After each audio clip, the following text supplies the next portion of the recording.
boa tarde, boa noite, dependendo do horário que você esteja assistindo a este vídeo. Dando prosseguimento na leitura da coleção Fonte Viva, vamos fazer hoje uma leitura do livro Caminho, Verdade e Vida, que tem por título Comer e Beber, e diz assim: Então começareis a dizer: temos comido e bebido na tua presença, e tens ensinado nas nossas ruas. Jesus, Lucas, capítulo 13, versículo 26.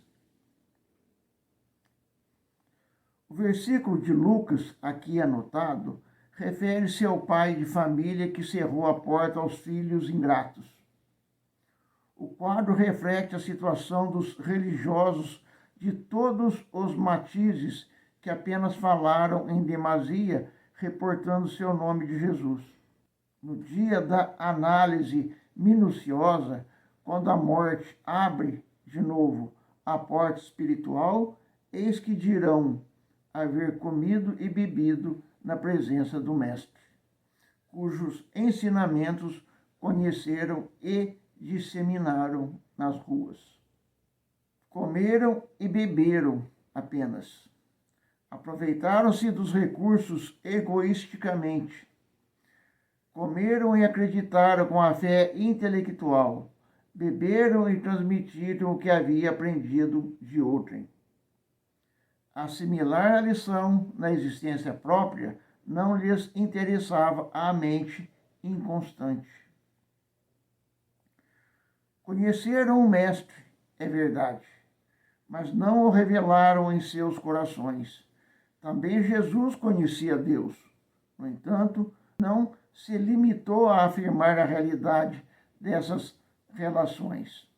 Viveu o amor ao Pai junto dos homens, ensinando a verdade, entregando-se à redenção humana, sem cogitar de recompensa. Entendeu as criaturas antes que essas o entendessem. Concedeu-nos supremo favor com a sua vinda. Deu-se em holocausto para que aprendêssemos a ciência do bem. Não bastará crer intelectualmente em Jesus. É necessário aplicá-lo a nós próprios. O homem deve cultivar a meditação no círculo dos problemas que o preocupam cada dia. Os irracionais também comem e bebem, contudo, os filhos das nações nascem na terra para uma vida mais alta. Aí está, meus irmãos, mais uma página trazida aqui pelo nosso irmão Francisco Cândido Xavier, ditado pelo nosso irmão Emanuel. Desta feita, ele pega aqui as palavras de Jesus narradas em Lucas. Nessas palavras, há advertência. Em realidade, todos nós, independente de como fazemos ou como propagamos ou como cremos, o fato é que, se nós não aplicarmos a nós, seremos como sinos que apenas ecoam. E a grande verdade é que tem muito sino por aí. A realidade dos fatos é de que, primeiramente, a gente tem que olhar para dentro e buscar a transformação. É difícil? Claro que é. Se fosse fácil, é que nessa terra estaria cheia de anjos. E não está. Logo, não é fácil. Mas também não é tão difícil, uma vez que nós temos grandes exemplos de sublimação de irmãos nossos que aqui vieram e retornaram triunfantes. Agora, é necessário a gente fazer as escolhas. E a escolha mais difícil que tem é em detrimento de nós mesmos, ou seja, contra os nossos gostos, contra os nossos conceitos, contra os nossos valores, porque se nós temos valores materiais baseados na nossa ascensão social, nós, por certo, não teremos os valores espirituais. Às vezes eu ouço dizer, puxa vida, mas a gente pode conciliar os dois. Sim, pode e deve. Mas, primeiramente, as obras de Deus, depois as obras dos homens. E, nesse aspecto, o próprio trabalho do homem faz com que ele possa aplicar a obra de Deus aqui, como Jesus fez, vivendo entre os homens, ensinando e aplicando e exemplificando. Mas como fazer isso? Ora, de acordo com o seu coração, de acordo com o seu entendimento, de acordo com a sua compreensão. Porque, na realidade, nós vamos fazer exatamente isso. Ninguém vai dar o que não tem para dar. Se você tem bondade no coração, você dá bondade. Se você tem uma meia bondade, você vai dar uma meia bondade. Se você não tem bondade nenhuma, você não vai dar nada. É tudo consequência daquilo que a gente tem dentro da gente. Se, porventura, você tiver um pouquinho só de bondade, mas você aplicar essa bondade ao seu próximo, você está num bom caminho. É verdade que existe todo um trabalho para ser realizado, toda uma tarefa para ser feita, mas já é um começo, já é um passo dado. Então, a ideia aqui não é que nós sejamos santos, não, porque isso não vai acontecer da noite para o dia e nem de imediato, porque isso exige trabalho, isso exige esforço, isso exige que a gente prove que a gente fez através das provações que a vida nos oferece. E aí pode me perguntar, mas que provações são essas que podem me provar quanto à minha fé em Deus, quanto à minha crença nos ensinamentos do Mestre Jesus? Ora, suas atitudes diante das dificuldades que aparecem na jornada. Se você olha o seu irmão como seu inimigo, logo você não o ama. Se você trapaceia o seu irmão para levar vantagem, logo você não o ama. Se você o ignora, você também não o ama. Se você desdenha de tudo que ele possa acreditar, você também não o ama. E vai por aí afora.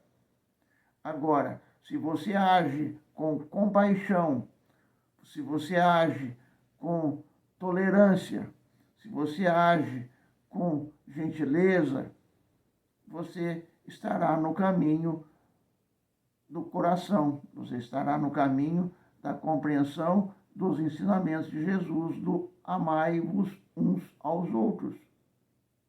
É exatamente nesse sentido que nós devemos caminhar para buscarmos o entendimento e aplicar. Agora, como ele diz lá, quando a gente retornar para o lado de lá, não vai adiantar nada falar, mas eu falei no nome do mestre, eu ensinei no nome do mestre. E que adiantou isso? Intelectualmente, nós podemos conhecer o mestre, e acredito que muita gente conhece, mas é só intelectualmente. E o sentimento? Onde fica? E o coração? Onde fica? Aí algum engraçadinho pode me dizer, está no peito. Sim, está no peito.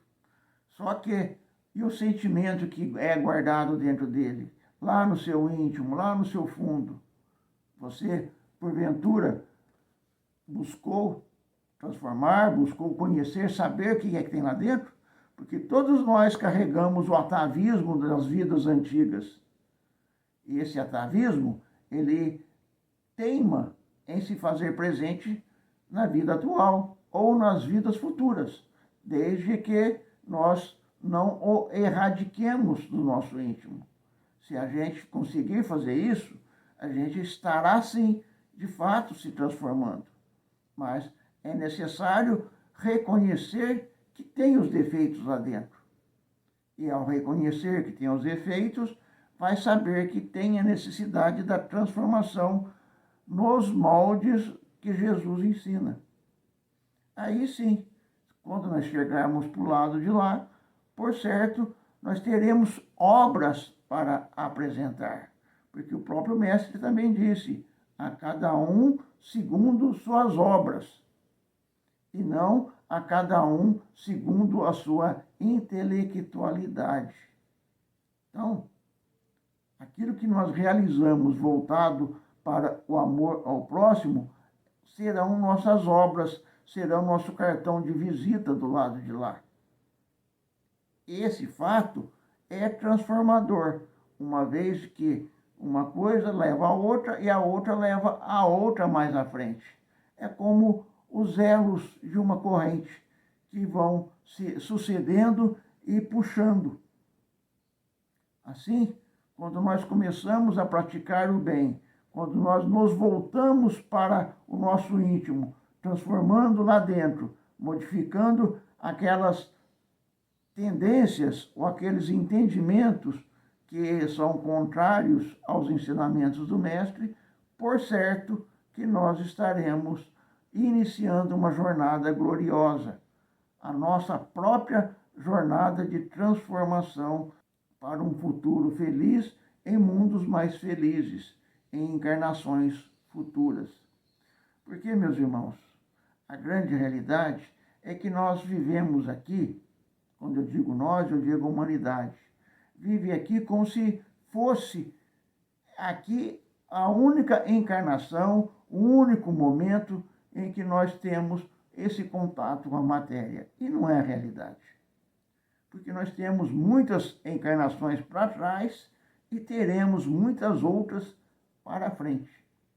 Então, essa é apenas mais uma nessa corrente enorme dessa roda de encarnações em que nós estamos submetidos para a apreciação dos nossos próprios erros e suas corrigendas.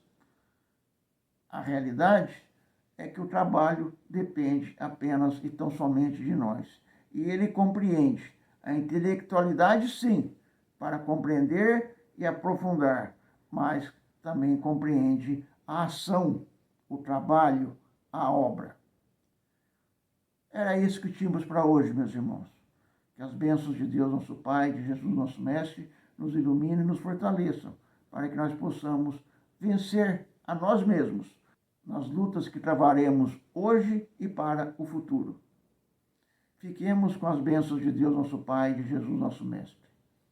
Que assim seja.